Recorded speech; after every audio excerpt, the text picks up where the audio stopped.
ஹாய்ங்க. இன்னைக்கு என்ன பார்க்க போறோம்னா மட்டன் தண்ணி குழம்பு. எங்கள் ஸ்டைலில் நாங்கள் எப்படி வைக்கிறதுன்னு பார்க்கலாம் வாங்க. ஃபஸ்ட்டு இஞ்சி பூண்டெல்லாம் நறுக்கிக்கலாங்க. இஞ்சி பூண்டெல்லாம் நறுக்கி நல்லா சாந்து மாதிரி அரைச்சிக்கலாம். சட்டி காய்ச்சி ஆயில் ஒரு 2 ஸ்பூன் ஊற்றிக்கலாங்க. வெங்காயம் வணங்கிறதுக்காக சின்ன வெங்காயம் கிலோ போட்டுக்கலாம்.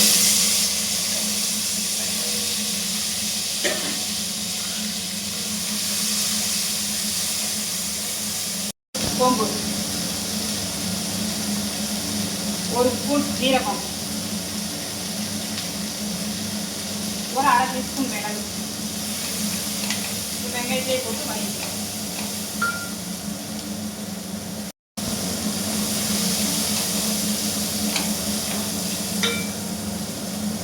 முந்திரி பருப்பு சேர்த்துக்காங்க.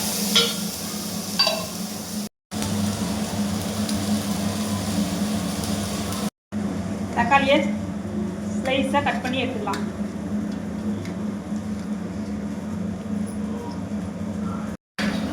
வெங்காயம் நல்லா வதங்கிடுச்சுங்க. இந்த ஸ்டேஜ் வந்தோடனே வெங்காயத்தை எடுத்துக்கலாம். இப்போது குழம்பு தண்ணிக்கு குக்கர் வச்சுக்கலாம். குழம்பு தண்ணிக்கு குக்கர் வச்சாச்சு. மட்டன் 1 கிலோங்க.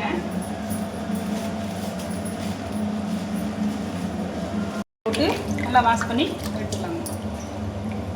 வந்துருச்சுங்க. கொஞ்சம் நல்லெண்ணெய் விட்டுக்கலாம்.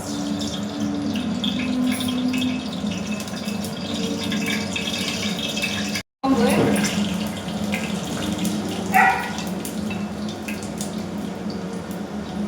ஒரு கிராம், தக்காளி வதக்கிட்டுங்க. தக்காளி வதங்கினோடனே மட்டன் போட்டு வாஷ் பண்ணிட்டு கூட மட்டன் ஆட் பண்ணலாம்.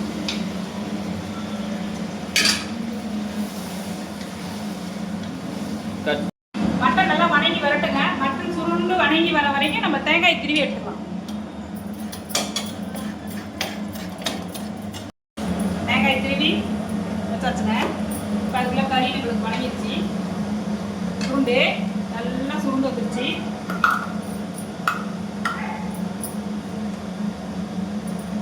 நல்லா இஞ்சி பூண்டு ஒரு 100 கிராம் ஆட் பண்ணிக்கலாங்க. மஞ்சள் பொடி ஒரு 1/2 டீஸ்பூன் போட்டுக்கலாங்க.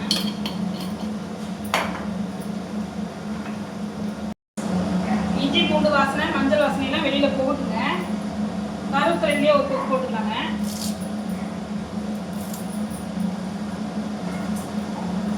போட்டுக்கிட்டு இது நல்லா வதங்கி வர வரைக்கும் வெங்காயமும் ஆட்டிக்கலாங்க. ஆட்டி எடுத்துக்கலாம். நல்லா அந்த இஞ்சி பூண்டு வாசனையில வெளியில் போயிடுச்சுங்க. அடுத்தடுத்து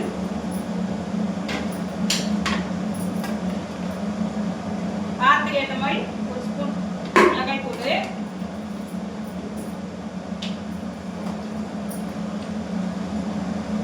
2 ஸ்பூன் மல்லித்தூள்,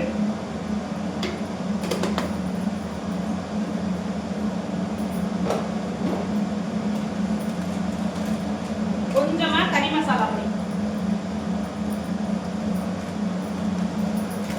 மட்டன் மசாலா,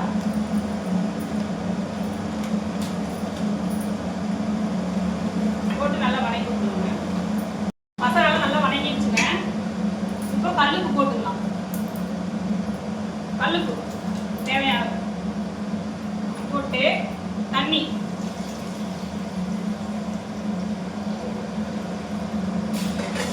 உங்களுக்கு தேவையான அளவு ஊற்றிங்க. தண்ணி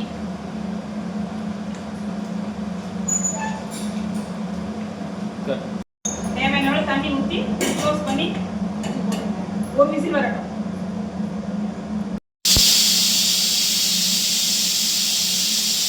விட்டு ஆஃப் பண்ணியிருக்கிறோங்க. இப்போ அடுத்து மசாலா தேங்காய் வெங்காயம்லாம் வணங்கணுங்கள, அது ஊற்றிக்கலாம்.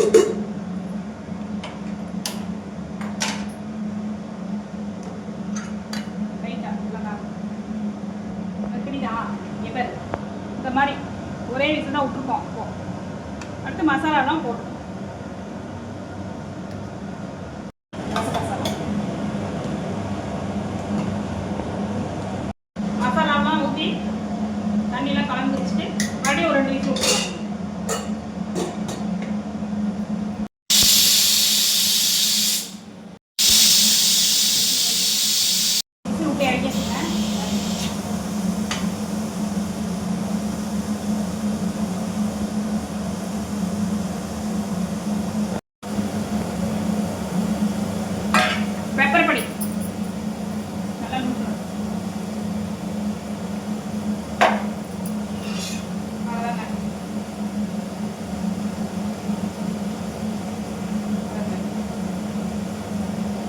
மட்டன் தண்ணி குழம்பு ரெடி.